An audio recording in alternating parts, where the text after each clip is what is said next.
What's going on, good people? Welcome back to another episode of the Trading Challenge. Today is day number 19, May the 4th, 2023. We made some trades today, so let's get into it. So coming into today's session, today was very special because it was the day after a FOMC Fed announcement. So if you think that there's volatility on a Fed day, wait until you see what happens the day after. And that's because when the news comes out at 2 o'clock on the Fed day, people only have 2 hours to make their decisions and make their moves.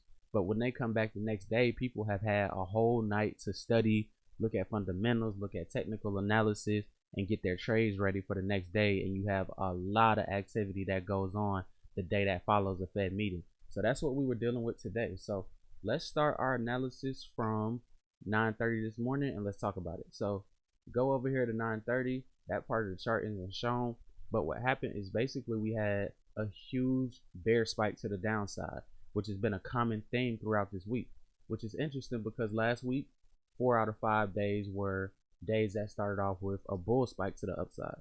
This week, 3 out of 4 days were days that started off with a bear spike to the downside, and we saw that continue today. So that leads us into trade one. So in trade one, I shorted in expectation of a bear spike continuing. So you guys know that the bear spike and the bull spike are one of my favorite patterns. So whenever you're in a bear spike, you look for excuse me, you look for a candle that closes up near the highs and it closes green, but just with a small green body next to a larger red body. So that's exactly what we were able to see. Let's zoom in right here. So that's exactly what we saw on trade one, the candle right before it. So once I saw that candle close, my objective was to go short immediately on the close of that candle and hold it down to my scalp target. The only thing was the market was very volatile today and I trade with a small stop. So in times of volatility, my entry has to be really, really good. And in this case, buying the low in volatile sessions is me getting in too early in the sequence to short the low. So the thing about a bear spike is that when you're earlier in the sequence, you don't really want to short the lows of the candle because it could still be a potential pullback opportunity because the bear spike isn't 100% recognized by everybody. Once it's recognized by everybody, it's pretty much just going to be nothing but selling and then a little bit of profit taking here and there at the lows of the candle, which will give you the pullback that creates the wick that we look for to enter on like we did on trade two. So for trade one, I think what I should have done was catch it near the highs, because when you're looking to short a bear spike, you have options. You can either short it as it's coming off of the high that it made. You can short it as prices are coming back through the opening price, coming back down through the opening price, which is what I did on trade one, or you can short it on the close of that candle. Now, when you're this early in the sequence, you don't really necessarily want to short the low of the candle. You want to look for higher prices. So even if I was able to put my entry anywhere within the vicinity of this wick, I would have never got stopped out because my stop would have been higher than that wick. So in a bear spike, you pretty much know that prices are going down, but you still have to make a good entry, and that's what I learned from trade one. And so that leads us on to trade two. So remember how I was telling you how you wait for a candle that has a wick as a pullback, and then when you see that wick get formed, you enter immediately on the close of that candle and hold it down to your profit target, which was exactly what I was able to do at two. And look at where I got in at. I caught the last 3 bars of this bear spike. So that's good on me. That's what I mean when I say you want to get into the bear spike earlier. The earlier you get in, the higher the chances of your trade actually working out for you become. So that's something to remember right there when you're trading a bear spike. So then let's talk about trades 3 and 4.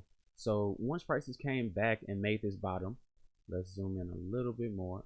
Okay, so we made a bottom, came back, retested the top level, and then came back to retest where we initially made that first bottom. So once that happened, I saw that a potential zone was being formed. So I boxed it up, extended my zone throughout the rest of the session, and then I used that as a reference point for trades 3 and 4.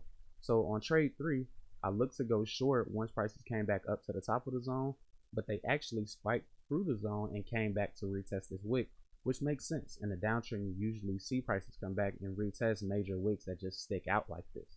So they found resistance right there. And as soon as they came back into the zone on trade 4, that's when I took that short again. So on trade 3, when I saw that trade starting to go against me, immediately I cut it quickly for a smaller loss rather than letting my full stop loss get hit. That's what I like to do in order to minimize my losses, because I feel like if the trade doesn't start working for me automatically, I get very skeptical, because if my entry was good and I'm trading in line with the overall market trend, which is down right now, I should see follow through pretty soon after I place my trade. And if I don't, I start to get worried. So that was what I did right there on trade 3, and caught it right back when it came into the zone. And I think I played this zone perfectly, because my strategy for my trading plan is to, if I'm short in the zone, I want to short it from the top, take it back down to the bottom, no ifs, ands, or buts about it. So I did a really good job on trade 4. Now let's continue on to trades 5, 6, 7, 8, 9, and 10, because this is where things all hit the fan for me, and I just went off the wires right here, man. I just made bad decision after bad decision after bad decision. So at trade 5, so before we even talk about that, let's talk about the higher low that got formed. So after we made a bottom, we had a sharp reversal, came back, established a higher low, and then we came back to retest that higher low on campus 5, 6, 7, 8, 9, 10. Really throughout this entire area, we were testing on top of the zone and bouncing back, testing the bottom of the zone and bouncing back. Now, what's interesting about this is that it's actually one of my favorite setups. It's called a downtrend reversal with a higher low that gets established. So take a mental snapshot of what this pattern looks like, because we're about to go to our notes and look at some examples on the proper way to actually trade this. So when it comes to a downtrend reversal, you really want to make sure that you're looking for long trades only. So this is an example that happened from yesterday at the close at around 4 o'clock. So notice how we had a bear spike, but then we had a sharp reversal. Prices come back, create a higher low, and then they'll come back to retest that higher low to give you an entry right here, and then you go long. So we can see that on numerous occasions. Well, this is actually the one from yesterday. Skip that one. Okay, let's see. What's a good one? Okay, here's one. We have a downtrend, a sharp reversal. We come back to establish a higher low, and then that higher low gets retested, and that's where you look for the long trade. Let's see. Here's another one. Prices had a downtrend, well, more of a spike in this scenario, but they came back, established a higher low, came back, retested it 1 time, retested it 2 times. On those retests, you want to look to go long. Now, even though you're coming out of a downtrend, you might still think that the downtrend is on. But once you see that higher low, the possibility of a downtrend reversal higher low with multiple retests starts to become much more likely. And it doesn't always mean that the downtrend is over. It just means that once you see that higher low, it's probably going to be either a reversal or a minor pullback. But either way, prices are not going to continue down anymore. The trend has switched to up, either permanently or momentarily, but it has switched. So you really don't want to look for the short trades in that occasion. Here's another one where this is more of a continuation pattern instead of a reversal, but the concept still applies. We have downtrend that gets a higher low that gets established. We come back, we retest it once, retest it twice, and actually make a double bottom, then a higher low, and continue moving higher. Here's another one. This is a double bottom variation where we have a double bottom, lower high, and then that retest comes back.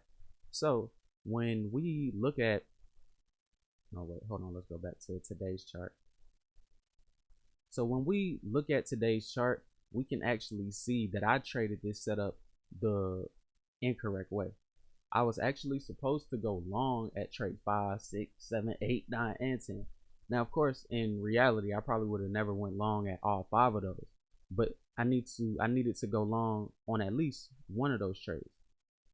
Now, my problem was I went short at 5 and it didn't work. And then I came back at 6 and it still didn't work.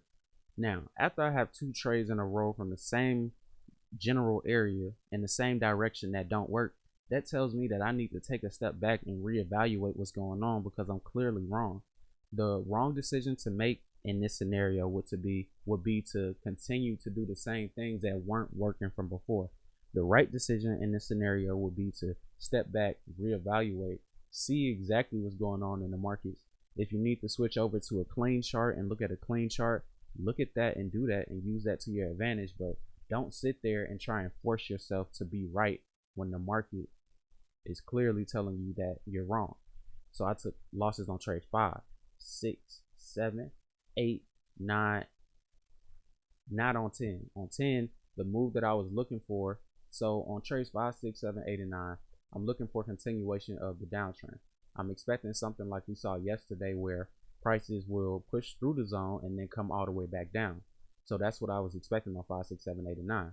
But when that wasn't happening on my first 2 trades, I should have stepped back and said, maybe my move will happen, but I need to wait. And actually, it's so many things on the chart that I could have done better, and I want to break those down. So we had the first thing that we talked about, me going long after seeing one of my favorite chart patterns. But also look at this bear trend line that we have. This trend line is drawn and was on the chart at the time of me taking all of these trades. So for me to see a bear trend line and still try and short at the lows, it's just a bad proposition. If you see a bear trend line, you should go short, but you should go short from the closest price that you can get to the top of the trend line. If anything, you want to see a false breakout for the trend line and then see prices come back into it and then go short. That's really your best ideal opportunity. But the worst thing you could do is short from lower prices. Not only in a bear channel, but in any downtrend. You don't really want to short from lower prices. You want to short from higher prices and then hold it back down to those lower prices and then exit. So that's where I went wrong right here. I could have traded based on the bear trend line, but I didn't do that either. And then let's talk about the third way that I could have traded this overall junction. So notice that after we got done with trades 5 and 6, we formed a very mini micro zone. So we had, let's zoom in. So if we draw a box from candle 7 all the way to trade 9, and we use the top of the zone right here as our support level, and then let's draw more of a horizontal line where the channel lines up right here, and we have a little small mini consolidation zone. So instead of going long down here, instead of going short down here, I could have went long right here, quick scalp, long right here, quick scalp, long right here, quick scalp. Now eventually I would have got burned when prices dropped back down through the zone, but I would have had at least maybe 2 to 3 trades worth of profit, and that would have allowed me to still stay net positive throughout this entire series of trades. So it was so many different ways that I could have traded this junction, and I'm just really disappointed that I let my emotions get the best of me, because in the moment I felt that feeling that I feel when I'm trying to get back at the market and I feel like I have such a good chance, but I just can't get it right, and I keep trying and keep trying. I know from history that when I have that feeling, I just need to stop. And that's one of the hardest things to do in trading when you feel as though you have a good strategy and a good plan. The hardest thing is to stop, because you always believe that you can make money. But sometimes you're just out of rhythm and out of flow, and you want to stop the bleeding before you build a bigger hole and a deeper hole for yourself. So then we come back to trade 10. Now the idea that I initially had at first actually ended up working right here on trade 10, but because the trend had moved already, I wasn't really comfortable holding that trade. You know me, I want to take the short from the top of the zone to the bottom, and I was able to do that on trade 10. Now I also I also want to talk about the fact that when the prices push back into a zone, you don't necessarily short it immediately. In an ideal scenario, you would like to see prices kind of push into the zone, close inside of the zone, and then you want to see a movement back down to the bottom of the zone. So for me to go short on 7, 8 and trades 9, it's just me getting in way too early. So it's just so many things that I could have done better right here, and I'm really disappointed about that, because I had done so well coming into the session. Okay, trade 1 didn't work, but trades 2, 3, and 4 all went in my favor. So at that time I had an opportunity to stop and say, okay, I made profit yesterday, I made profit today. Let me call it, and then let me come back tomorrow and work on building on top of what I've already done. But that just wasn't the case today, and that's something that I definitely learned. So then let's get into these last three trades, and then let's call it a day. So on trades 11, 12, and 13, let's go to our notes. So I had an opportunity to take profit here on a short trade, but I let it turn into a loss. And that's one of the problems I have also when I'm having losing days. I have a tendency to try and make all of that money back on one trade. So if the market gives, if I'm down by 50, 40 points, if the market gives me a 15, 16, 20 point trade, I won't take it because I'm trying to get back the whole 40 on one trade, which really isn't the success. It isn't the formula for success. What you really want to do instead is focus on taking what the market gives you and taking it chunk by chunk, little by little. And if you just focus on making the best trades, you'll be surprised at the results that you get. More than likely, you'll probably end up in profit. So that's where I went wrong at 11, 12, and 13. Just trying to get more than what the market was offering. And then on trade 12, I got frustrated because you look at 11, I shorted here and here. I could have took it back down to these lows, which would have made sense. That's the lowest price of the swing. Wouldn't it make sense to get out right there? Of course. But instead of taking profit right there, I went short right there, expecting for the downswing to continue. And that's just me once again buying at lower prices in a downtrend. That's just not recommended, and I got stopped out on that one. So I had opportunities to make profits on 11 and 12. I squandered it and gave it back on that whole next trade. So that's really two potential losses in my eyes. And so then at trade 13, I'm thinking, okay, well, if we draw a box around the top of this wick, this one, and this candle, and connect them all to each other with this bottom down here, we have a nice little consolidation area. So I'm thinking, well, I like the trade consolidations and the direction that was trending before the consolidation was established. So in this scenario, that was down. So I said, okay, let me take the short from the top of the zone. And in this scenario, it just didn't work for me. It's one of those trades where it's just not going to work that time. But because I took losses on 11 and 12, it just made the loss of 13 even worse, because now I'm just continuously building a deeper and deeper hole.